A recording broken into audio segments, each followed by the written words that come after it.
Hello everyone, welcome back to the channel Unlock Law Online English. In today's video, we'll be studying about 5 types of writs and we'll be starting with habeas corpus. So what do you mean by habeas corpus? That is to have the body. It is a kind of writ that is issued to the detaining authority, ordering the detainer to produce the detained person to the court which has issued this particular habeas corpus order. Along with that, they have to show the cause for his or her detention. And if the detention is found to be illegal, then the court orders the detainer to release that person or set that person free. So what are the grounds on which this particular writ can be issued? The first ground is the detention should be there and it should not be a legal justified one. That is, there should be done out of his power or out of his scope, or he should be acting ultra judicious. Next, what are the exceptions?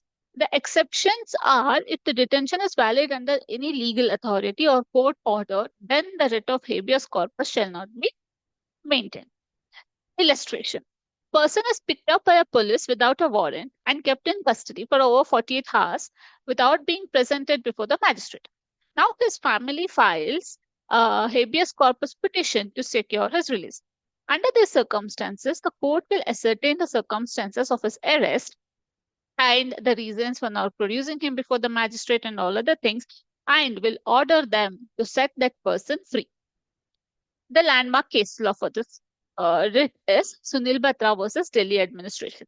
In this case, the solitary confinement imposed on Sunil Batra and Charles Shobraj were under sentence of death, who were under the sentence of death, was challenged as violative of Article 14, 19, 20, 21 of the Constitution. The court treated their letter, which they had written and stamped a postcard, was as a writ petition. The court held that the writ of habeas corpus cannot only be granted for releasing a person illegally detained, but also it will be used for protecting him from ill treatment inside the jails. Now, here you have to focus on a point that the detainer can be a private person or can be a public body, both. In Sunil Batra versus Delhi administration, it is the jail authority. And there are a few other case laws where the private individuals have held the custody of the other person. Even under those circumstances, habeas corpus writ can be filed.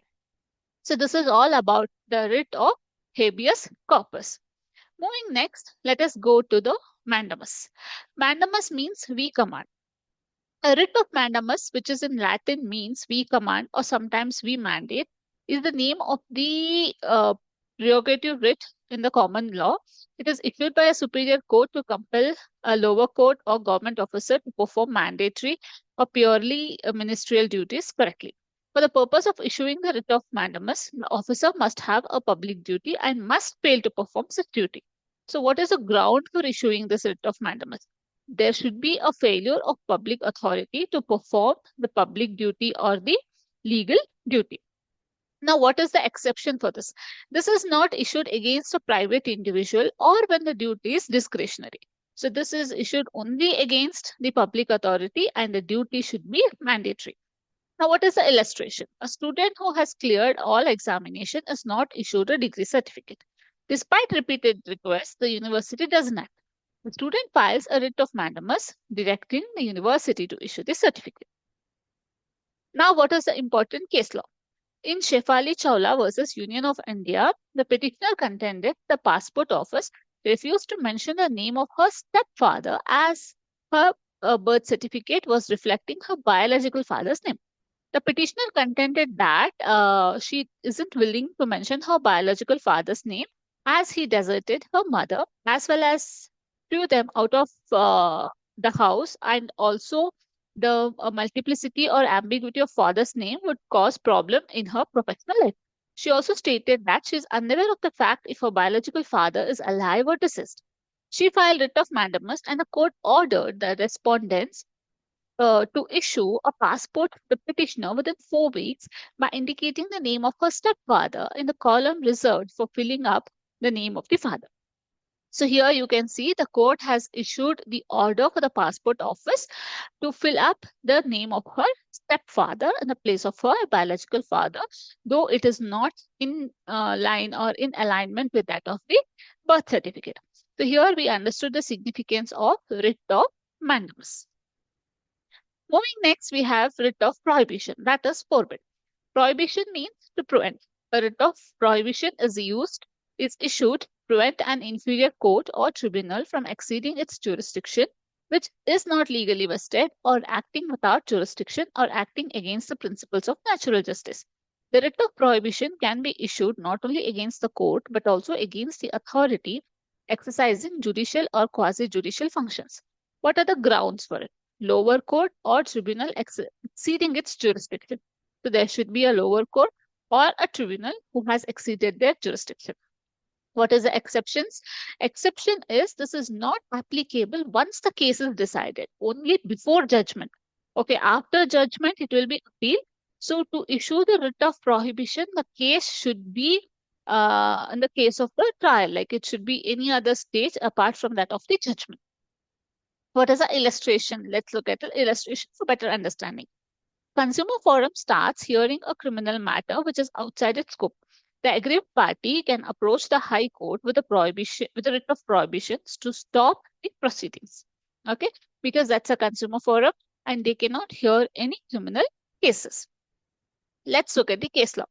In Brith Khandelwal versus Union of India, Delhi High Court refused to issue prohibition to the central government to prevent it from entering into an agreement with Sri Lanka regarding a boundary dispute. The decision was based on the principle that prohibition does not lie against government discharging executive functions and that prohibition is intended to control quasi-judicial and not executive functions. So here in this particular Brith Khandelwal case, the court has clearly stated that when the writ of prohibition will be issued and when it cannot be issued. It cannot be issued against the government or the executive, but it can be issued against the lower courts when they are doing any kind of work which is outside their particular scope. Next, we have certiorari. It is an order by the Supreme Court or the High Court to an inferior court to remove a suit from such inferior court and adjudicate upon the validity of the proceedings or to quash the orders of the inferior court. Writ of certiorari can be issued not only against any inferior court but also against a body exercising judicial or quasi-judicial functions. Now let's look at the ground. There should be a legal error, there should be a lack of jurisdiction, or violation of natural justice by the lower court. What is the exemption? Exception is it is not issued against administrative or legislative actions. And what is the illustration for this?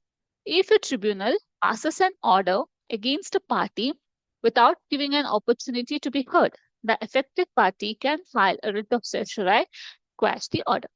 The landmark case for this is Lata Singh versus State of UP and other. What happened in this case is the petitioner Lata Singh, a 27-year-old woman, a postgraduate student also, had married Brahmananda Gupta of her own choice at Arya Samaj Mandir, Delhi. Her brothers, angered by this intercaste marriage, falsely reported her as missing and accused her husband and his relatives of kidnapping. This led to the arrest and prolonged detention of her husband's sisters and other relatives, and also involved acts of violence, property damage, and threats by her brothers against petitioner's in-laws. In response, the Supreme Court issued a writ of certiorari under Article 32 to quash the sessions trial and non-bailable warrants, terming the proceedings an abuse of judicial and police power. It reaffirmed the rights of adults to marry by choice and directed authorities to protect such couples from harassment, while initiating legal action against those who threaten or attack them. So this is how the writ of certiorari can be issued. Next, we have writ of Quo-Warranto. Writ of Quo-Warranto means by what authority? Quo-Warranto means what is your authority?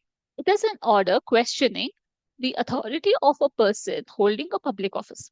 It is issued against the holder of a public office, calling upon him to show what authority he holds such office. The object of this writ is to control the executive action in making appointments to the public office and also to protect the public from the use of public offices. What is a ground?